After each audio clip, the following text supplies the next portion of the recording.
Nosotros venimos hablando y dándole duro a Judas, ¿no? Porque Judas, pues es Judas, ¿no? Judas hasta en todos los días de la vida, de la historia, lo tenemos como el traidor, como el traicionero. Así empezamos el culto hace 8 días, pero hoy vamos a profundizar un poquito más en lo que sucedió en este tiempo. Y es muy importante que nosotros entendamos qué es lo que el Señor nos está mostrando con esta porción. Mire, es muy, muy importante que entendamos, porque la palabra del Señor dice que todo lo que fue escrito, todo el testimonio que ha sido escrito tiene un propósito. Que nosotros viendo estas cosas no cometamos ¿qué? Los mismos errores. En la antigüedad ellos tenían un problema. No había sido escrita la palabra y no tenían el Nuevo Testamento. ¿Me hago entender? Tenían las escrituras. ¿Cuáles son las escrituras? El Antiguo Testamento. ¿Sí? Por eso dice el Señor que Moisés, los profetas, los salmos, hablaron acerca de mí. Esas son las escrituras. A él se refiere a esto como las escrituras. Pero no tenían el Nuevo Testamento, cosa que nosotros ya lo tenemos. El Antiguo Testamento, según la ley, es sombra de lo que había de venir. No la imagen misma de las cosas. No era la verdadera bendición. La verdadera bendición es que cuando el Señor Jesucristo viene y por Él somos ¿qué? Salvos. La ley la trajo Moisés, pero la gracia y la verdad vinieron por medio de Jesucristo. Todo esto lo hemos aprendido aquí y lo hemos aprendido en el seminario. Venga al seminario para que usted esté a tono. Y fíjese lo que está sucediendo aquí. Ahí dice que entonces la compañía de soldados, el tribuno, los alguaciles, los judíos, prendieron a Jesús y le ataron. Y le llevaron primeramente a Anás, porque era suegro de Caifás, que era el sumo sacerdote ese año. Y era Caifás el que había dado el consejo a los judíos de que convenía que un solo hombre muriere por el pueblo. Entonces, cuando nosotros leemos esto y vamos a introducirnos en lo que nos está hablando el Señor, tenemos que entender que hay algo que en las leyes, doctora Alejandra, le falta un semestre para terminar Derecho. Hay algo que yo conocí hace mucho tiempo y se llama un cargo que le dan a las personas, no sé si aquí en Colombia sea, pero en Estados Unidos se llama conspiración. Conspiracy. Conspiración es cuando se unen 2, 3 o más personas a hacer algo en contra de otro. ¿Sí me hago entender? Entonces, no importa quién hizo qué, lo importante es que todos son parte de una organización que se une para conspirar en contra de otra persona. Entonces, en este caso nosotros estamos viendo que hay una conspiración, ¿cierto? De una cantidad de personas, y ojo, muy importantes, no son los vecinos, ¿sí?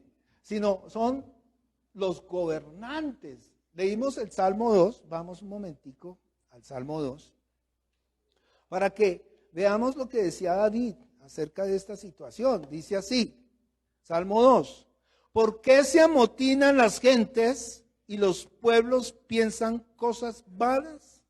Se levantarán los reyes de la tierra y príncipes consultarán unidos contra Jehová. ¿Y contra quién? Contra su ungido. Todos los reyes de la tierra, está diciendo, se han unido en contra de ¿qué? De Jesús. Tremendo, ¿no? Y mira que esto es muy importante porque nosotros vamos a intentar desglosar un poquito esta situación. Yo estaba mirando la Biblia y toda la Biblia nos está hablando acerca de este suceso. Toda la Biblia nos está señalando ¿a quién? A Jesús. Pero no vamos a leer toda la Biblia, vamos a tomar un versículo en el Antiguo Testamento y un versículo del Nuevo para corroborar que lo que se está predicando es la verdad, ¿vale? ¿Y esto inicia desde cuándo? desde la serpiente. Y le dice, ay, vamos hasta allá. Es que yo soy muy malo para refrescar, entonces le dice así. Eso es Génesis capítulo, ¿se dice refrescar? No. Rephrase en inglés. Se dice Génesis capítulo 3, ¿sí? Versículo 15. Parafrasear, gracias. Yo soy muy malo para parafrasear y no. Y dice Génesis capítulo 3, versículo 15. ¿A quién le está hablando? A la serpiente. Le dice, y pondré enemistad entre ti y la mujer. ¿Quién es ti? La serpiente. ¿Y quién es la mujer? Pues la iglesia. Y le dice, y entre tu simiente, la descendencia de quién? De la serpiente, y la simiente suya. ¿Cuál es la simiente suya? La simiente de la iglesia. Es decir, la descendencia. Y le dice ahí, esta te herirá en la cabeza y tú le herirás en el calcañar. Vamos a Zacarías capítulo 13, versículos 6 y 7. Esta es una de las porciones que, wow, a mí me mueve el piso. ¿Ya lo tiene? Zacarías 13, versículos 6 y 7. 13.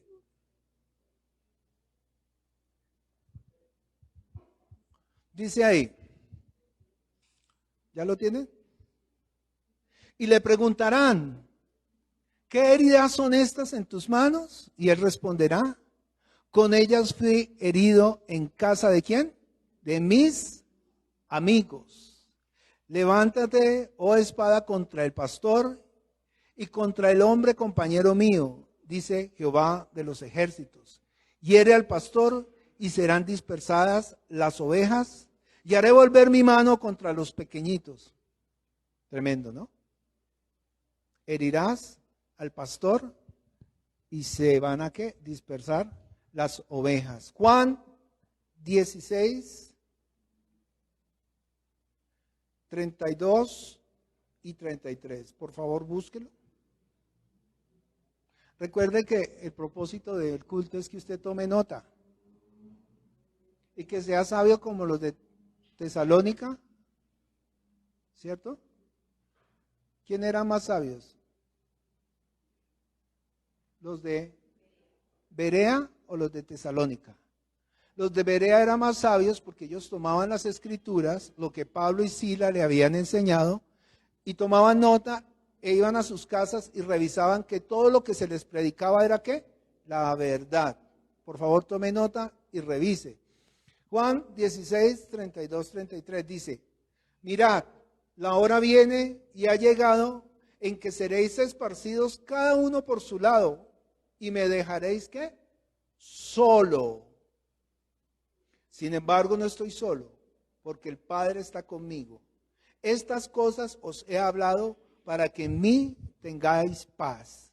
En el mundo tendréis ¿qué? Aflicción, pero confiad, yo he vencido al mundo. Y leamos el último versículo de introducción que quiero compartirles, es Marcos 10, 33 y 34. Búsquelo, por favor.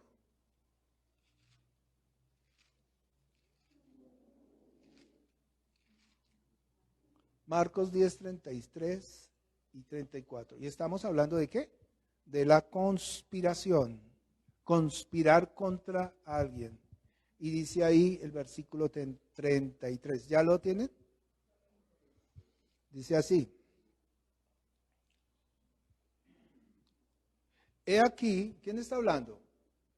Jesús. He aquí subimos a Jerusalén y el Hijo del Hombre será entregado a los principales sacerdotes y a los escribas y le condenarán a muerte y le entregarán ¿a quién? A los gentiles. Y le escarnecerán y le azotarán y escupirán en él y le matarán, mas al tercer día resucitará. Entonces fíjense que todo ha sido escrito conforme a la voluntad de Dios. Jesús está marcando cada cosa que el Padre le ha mandado hacer, inclusive morir por nuestros pecados. Hay dos mujeres que le dicen, Señor, que no te acontezca eso. Y él se voltea y les dice, más bien ore por ustedes, porque yo para esto ¿de qué? He venido. Y el apóstol le dice, Señor, Señor, que no te acontezca tal cosa. Y el Señor le dice, aléjate de mí, ¿qué? Satanás. Yo he venido a dar la vida por muchos. Ese es el propósito. A veces nosotros nos contristamos tanto, pero también nos alegramos, porque si no hubiese pasado o existido este sacrificio, ni ustedes ni yo estaríamos aquí hoy presentes. ¿Sí me hago entender el propósito? Entonces dice que fue entregado ¿a quién? A los principales sacerdotes, Anás y Caifás. Y fíjense, nosotros hablamos mucho acerca de los fariseos, pero Anás y Caifás, según la Biblia, ellos eran ¿qué? Saduceos. Los fariseos tenían conocimiento de la ley y eran unos que eruditos en la ley. Si no, pregúntele a Saulo, a Pablo de Tarso, quién era él. Dice, fariseo de fariseos, conocedor de la ley, maestro de la ley, celoso de la ley. Pero había un problema, perseguidor ¿de quién? De la iglesia. Entonces, Pablo, el apóstol Pablo, que hoy día predica y que nos está enseñando, perseguía a la iglesia del Señor y los llevaba presos, los encarcelaban, los mataban. Y si había alguien que conocía la ley a la perfección, ¿era quién? Pablo. Miren nomás cuántos libros no están en la Biblia en este momento y todavía Pablo predica el evangelio. De hecho, la Biblia dice que él es el apóstol ¿de quién? De los gentiles. Dice así, de ustedes y mío. Y de todos aquellos que no somos ¿qué? Judíos. Y dice que estos hombres, saduceos, que eran sacerdotes, entregaron nuevamente a Jesús ¿a quién? A los escribas. Y dice que de los escribas pasaron ¿a quién? ¿Qué dice el escrito? Voy a leerlo para que estemos en contexto.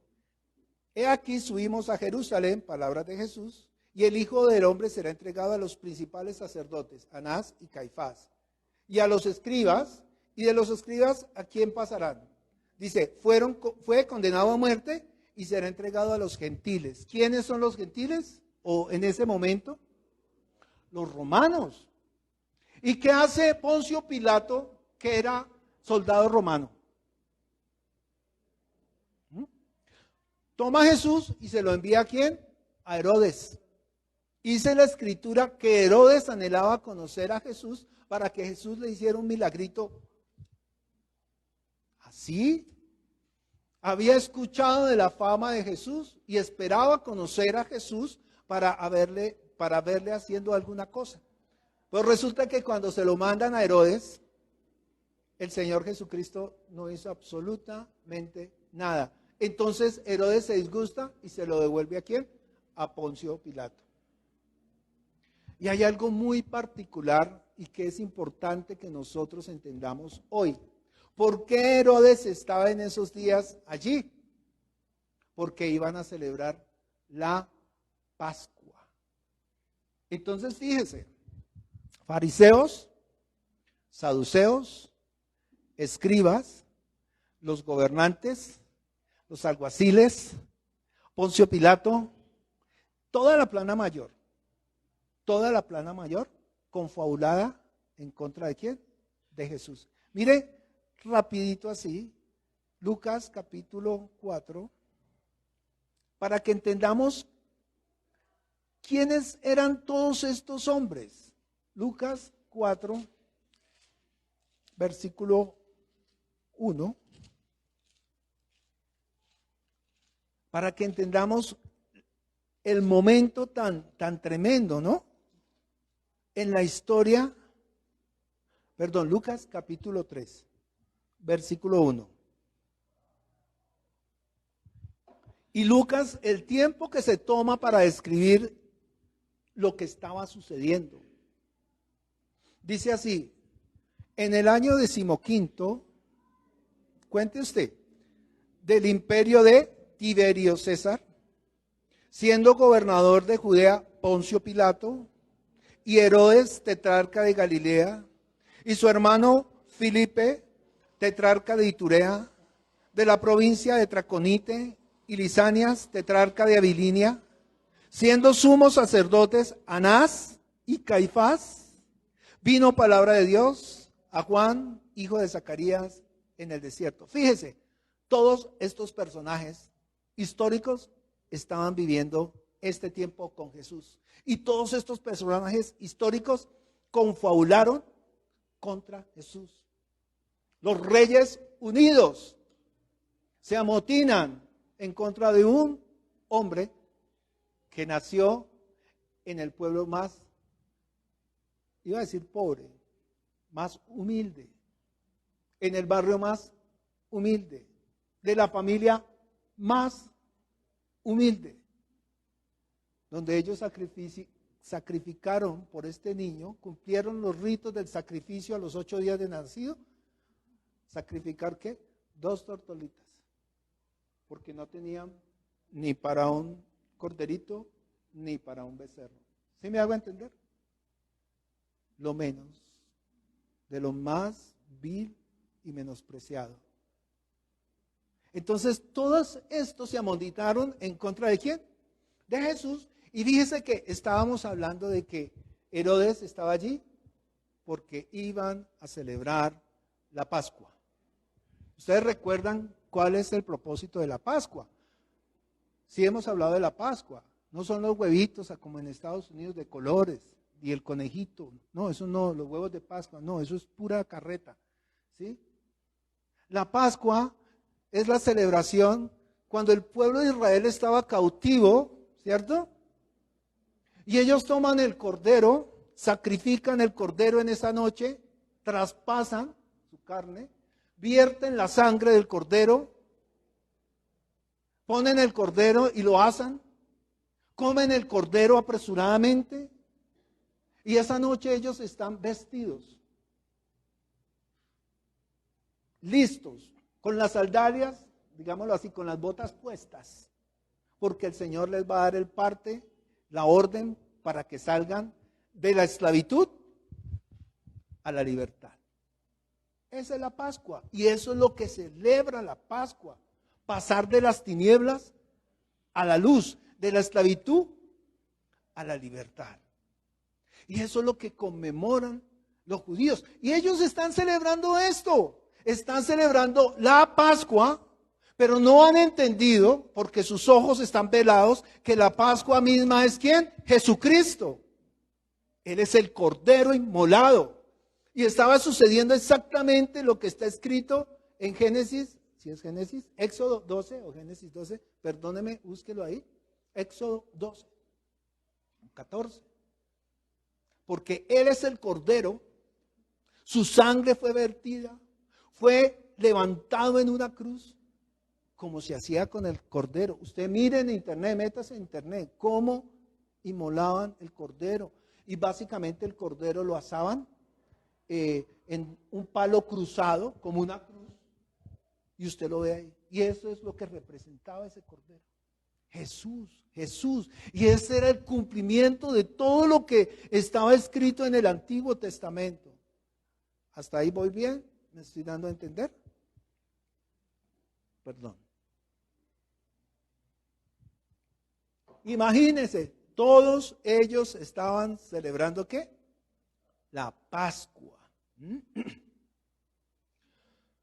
Veamos Lucas, bueno, esto ya lo vimos. Juan 19, 14, por favor. Juan capítulo 19, versículo 14.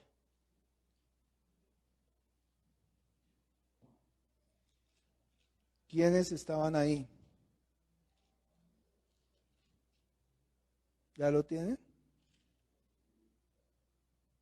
Dice, era la preparación de la Pascua Y como a la hora sexta, entonces dijo a los judíos, he aquí vuestro rey. Pero ellos gritaron, fuera, fuera, crucifícale. Y Pilato les dijo, ¿a vuestro rey he de crucificar? Y respondieron los principales sacerdotes, no tenemos más rey que el César. Entonces estaban todos unánimes, juntos, para matar ¿a quién? A Jesús. Voy a hacer el resumen. ¿Quiénes? Todos los reyes, todos los importantes, todos los gobernantes, todos. Saduceos, fariseos, escribas. ¿Quién más estaba ahí? Dice Juan, por favor busque conmigo, Juan capítulo 7, versículo 1. ¿Quién más estaba ahí?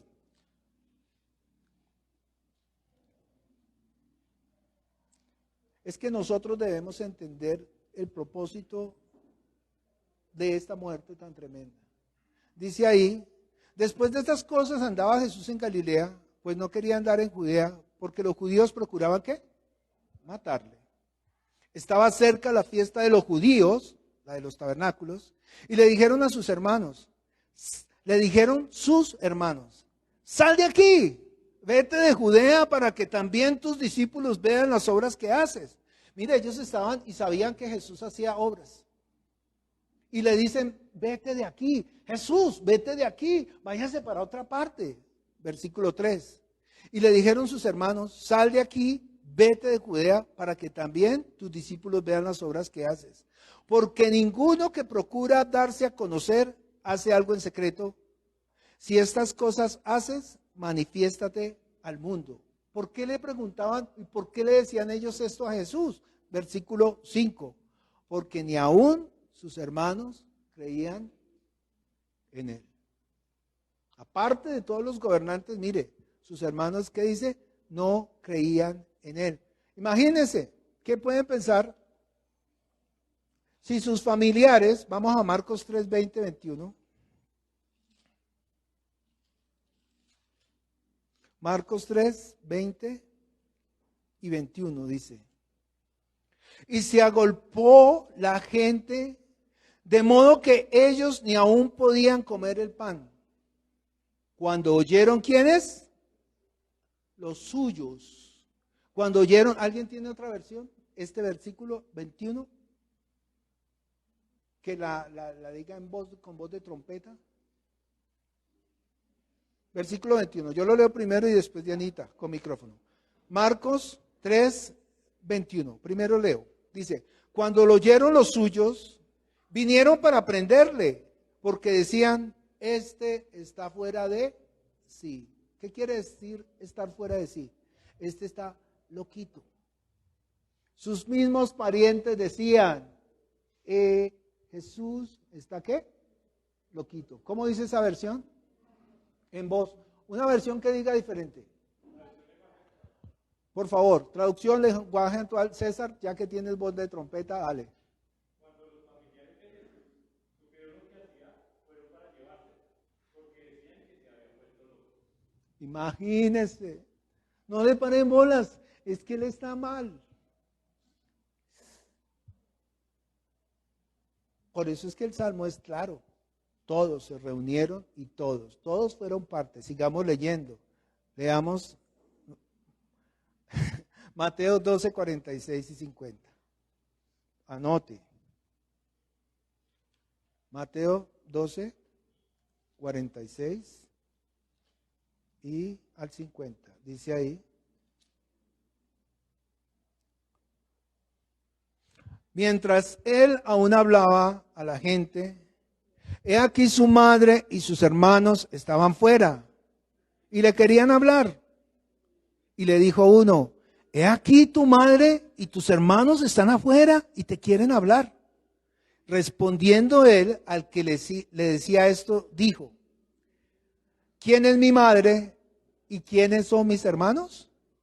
Y extendiendo la mano hacia sus discípulos, dijo, he aquí mi madre y mis hermanos, porque todo aquel que hace la voluntad de mi Padre que está en los cielos, este es mi hermano y mi hermana y mi madre. Es decir, que ni mamá ni sus hermanos hacían la voluntad ¿de quién? De Dios. Tremendo, ¿no? Vamos más profundo. Yo no estoy desmeritando a María aquí para nada.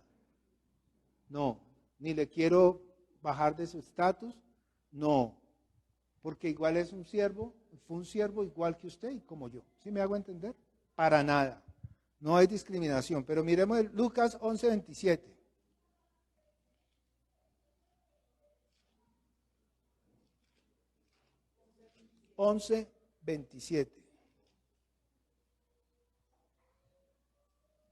Y ahorita vamos a entender por qué. ¿Por qué esto es así? Dice, ¿ya lo tienen? Anótenlo, por favor.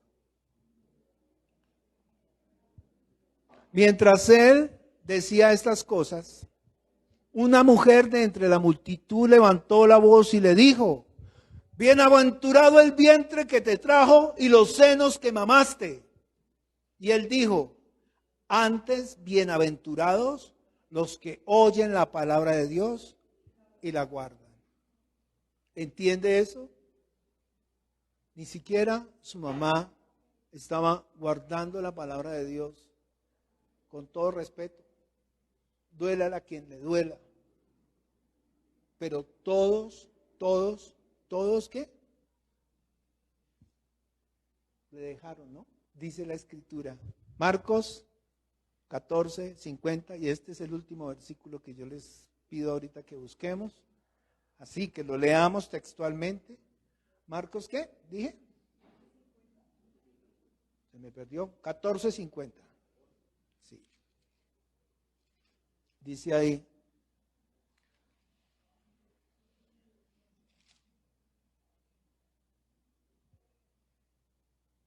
Bueno, leamos desde el 49. Dice, cada día estaba con vosotros enseñando en el templo y no me prendisteis. Pero es así para que se cumplan ¿qué? Las Escrituras. Entonces todos los discípulos, dejándole, huyeron. No, Señor, no te acontezca tal cosa, le decía el uno. Señor, yo nunca te abandonaré. ¿Sí? No es que no hay como el amor de madre. No es que los hermanos, no es que los gobernantes, no es que los sacerdotes, es que el pastor, ni yo, ni ellos, ni ninguno. Ahora le pregunto a usted, hermano, ¿quién de todos estos personajes, desde los reyes, los sátrapas, los fariseos, los saduceos, sus amigos, es usted o soy yo? ¿Entiende usted que hoy en día estamos haciendo exactamente lo mismo? Pregúntese cuál de estos personajes es usted. ¿Cuántas veces usted le ha dado la espalda al Señor Jesucristo? ¿Cuántas veces usted lo ha dejado? ¿Cuántas veces usted y yo, voy a hablar de mí, cuántas veces? Muchísimas veces. Si hoy yo les testificara aquí tantas veces que yo lo desprecié, yo volteé mi espalda, yo viví mi vida, yo hice lo que me dio la gana y no lo tuve en cuenta. Mire, podríamos escribir un libro. Cada uno de nosotros somos responsables, así como estos hombres. ¿Y sabe qué hacemos? Estamos mirando a Judas. Y yo vengo a la iglesia a mirar a Judas, y vengo a la iglesia a mirar a María del Pilar, y vengo a mirar a Diana, y vengo a hablar de Juan Carlos, y vengo a hablar de John, y vengo a hablar de doña Ana o de Carolina. Es que ninguno es digno, y saco pecho. ¿Entiende? ¿Entiende a veces lo que hacemos en la iglesia? Venimos a matar. ¿Entiende qué es eso? ¿Sabe cómo lo llama la palabra? a estos hombres malvados que destruyen la iglesia del Señor, los llama perros. Los llama mutiladores del cuerpo. Porque son personas que están dentro de la misma iglesia y vienen a meter cizaña, a meterle ideas a las personas. Y las personas terminan alejándose del Señor. Vienen a juzgar cuando no se han mirado en un espejo. ¿Entiende? Que ninguno de ellos, que todos, hasta la persona que más podía amarlo, la que lo tuvo en sus entrañas, dice que no creían en él, que no hacían la voluntad. Entiende que usted que viene hoy, que ha dejado la comodidad de su hogar, de su casa, de su familia, y está aquí presente anhelando conocer más de él, es más que ella. Entiende que usted es más que sus hermanos que le abandonaron. Entiende que él mira a la multitud y dice, ¿quién es mi madre y quiénes son mis hermanos? Y mirándolos a ellos, extendió su mano y los señaló, así como yo los estoy señalando a ustedes. A eso vino el Señor, a morir por nuestros pecados para que nosotros entendamos lo trascendental, ¿sí lo dije bien? Trascendental, que fue su muerte en la cruz, y era necesario que acontecieran todas esas cosas para que nosotros hoy viendo nos arrodillemos delante de su presencia y le demos el lugar que a él le corresponde. Dice ahí en Isaías 53:3, busque Isaías 53:3. Dice, despreciado y desechado entre hombres, varón de dolores, experimentado en quebranto, y como que escondimos de él el rostro, y fue menospreciado, y no lo estimamos. Pregunto, ¿entiende el texto? Todos nosotros, en algún momento de nuestras vidas, lo hemos despreciado. Todos en algún momento de nuestras vidas le hemos dado la espalda. Dice Filipenses capítulo 3, versículo 2.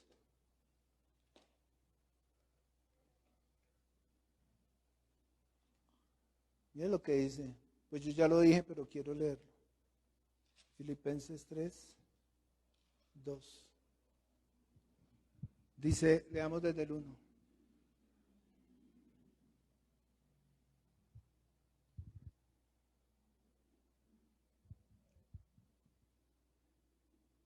No, esa no es la cita. ¿Sí? Ay, es que estoy en Efesios. Ya ustedes me conocen. Que ya yo decía, hablaba de Pablo otra vez y era de Pedro. Filipenses, ¿qué? 3, 2. Dice, desde el 1. Por lo demás, mire, esta es palabra para ustedes. Mire, yo no vine a dar un mensaje de exhortación, no. Yo lo que vine a hablar es un mensaje de que usted tiene un privilegio tan grande, de verdad, de haberlo conocido a él, de tener vida en el Espíritu. Muchas de estas personas se perdieron porque la palabra lo dice, mi pueblo se perdió porque les faltó ¿qué? Conocimiento. Pero ustedes conocen, por eso están aquí. Dice, por lo demás, hermanos, gozaos en el Señor. A mí no me es molesto el escribirlos las mismas cosas, para vosotros es seguro, y para vosotros es seguro. Dice, guardaos de quién? De los perros, guardaos de los malos obreros, guardaos de los mutiladores del cuerpo. ¿Quiénes son los perros? ¿Quiénes son los malos obreros? ¿Quiénes son los mutiladores del cuerpo? Los que vienen a la iglesia a sacar a las personas, a meterle cizaña, a hablarles cuentos. Mire, allá no se predica el evangelio. Mire, allá el pastor se pone el mismo vestido cada 8 días. Mire, analice. Y empiezan a bombardearlo usted con cosas y la gente termina, ¿qué? Creyéndoselo. ¿Sí? Y muy triste, porque eso es lo que hace una persona así. Dañar. ¿Por qué mutiladores del cuerpo? Porque no ve que este es el cuerpo de Cristo. Todos nosotros somos un solo cuerpo, donde un solo miembro se duele y todos nos dolemos con ese cuerpo. ¿Sí me hago entender? ¿Cuál es el propósito de que usted esté aquí? ¿Cuál es el propósito de congregarse? Decíamos que en el grupo, si usted se corta un dedo y lo tira en una esquina, ¿ese dedo le pertenece al cuerpo? ¿Qué pasa con ese dedo? Se muere. Nadie puede ser iglesia solo. ¿Entiende por qué es necesario que nosotros cuidemos la iglesia del Señor? Y si usted tiene algo en contra de su hermano o del pastor o del que sea, llámelo a relación, hable con él. Y como dicen aquí humanamente, lime esas asperezas. Somos un cuerpo y el Señor viene por una iglesia, una sola iglesia, que no tiene títulos, no tiene denominaciones. Se llama la iglesia del Señor. ¿Estamos bien ahí? Y mire lo que dice aquí. Juan 16:32. ¿Ya lo tiene? Ya había dicho que era el último que iban a leer, pero no. Dice, mirad, la hora viene y ya ha llegado, en que seréis esparcidos cada uno por su lado y me dejaréis solo. Sin embargo, mire lo que dice ahí. Sin embargo, ¿qué? No estoy solo, porque el Padre está conmigo. Y así como Jesús, no sé si a usted le ha pasado en la vida, ¿alguna vez usted ha estado solo? No, de verdad. Yo sí. Ustedes conocen mi testimonio. Yo sí. Y ese día, como cuando se han visto las maquinitas que tienen conectadas a las personas en los hospitales que están pip, pip, pip. Ese día mi vida quedó pip. Cuando un juez me sentenció a 10 años en la cárcel. Todo se oscureció. Empecé a sentir unos piticos en mis oídos. Psss, y todo se oscureció. Y de repente ya no vi nada. Ese día yo sentí que todo el mundo, todo había desaparecido, que ya no valía nada mi vida. ¿Sí me hago entender? Y eso no es nada. Porque aquí hay personas que han perdido seres queridos. Personas que hemos sido humilladas por otros. Personas que aún siervos del Señor los han matado espiritualmente, ¿entiende? Aquí cada uno de ustedes tiene una historia. Podríamos hacer una fila acá. No como allá donde dan profecía y los están llevando aún más a la muerte. No, podríamos hacer una fila aquí para escuchar el testimonio de cada uno de ustedes. Y cada uno de ustedes tendría tantas cosas que decir. Por eso vuelvo y le pregunto, ¿alguna vez usted se ha sentido solo? Maltrato, enfermedad, humillación, pérdida de un ser querido, qué sé yo, cuántas cosas. Violados. A veces uno no quiere hablar de esas cosas. Pero ¿cuántas niñas, cuántos niños no los han dañado, los han destruido porque los han violado, porque los han maltratado? ¿Cuántos testimonios no escucha uno? Y en ese momento de que sucedió eso, quizá esa persona se sintió la persona más sola del mundo. Ahora piense usted en el Señor, en ese momento, en ese instante, cuando Él queda solo. Y todos sus discípulos, mis amigos, dice ahí, mis amigos me dejaron ¿qué? Solo. Pero usted y yo, al igual que Jesús, tenemos un Padre que está en el cielo y nunca lo va a dejar solo, nunca lo abandonará. No me crea a mí, no crea aquí en los siervos, no crea en ninguno de nosotros, créale a Él, crea su palabra, que Él estará siempre con usted. Es usted y Él. Esa es la vida de fe. Eso es lo que es creer con fe, que Él nunca lo dejará y nunca lo desamparará. Aunque mi padre y mi madre me dejaren, ¿cómo es? Díganlo en voz alta. Así es. ¿Entiende? Nosotros hemos tomado la decisión de no conspirar contra Jesús. Nosotros tomamos la decisión de amarle, de estar con Él y de decirle, Señor, gracias por la vida, gracias por este sacrificio en la cruz. Entiende que Él pagó en la cruz por todos sus pecados. Eso se llama sustitución. Tomó el lugar tuyo, Alejita, tomó el lugar tuyo en la cruz y murió por tus pecados. Por los tuyos, Diana, por los tuyos, Pilar, por los de cada uno de nosotros. Sori, bájate de la cruz, yo muero por ti. ¿Estamos entendiendo? Y con este sacrificio en la cruz nos dio salvación. ¿Y qué? Vida eterna. Y créale al Señor, viva para Él, tenga fe. Hemos hablado tanto del creer, pero el creer sin fe no sirve.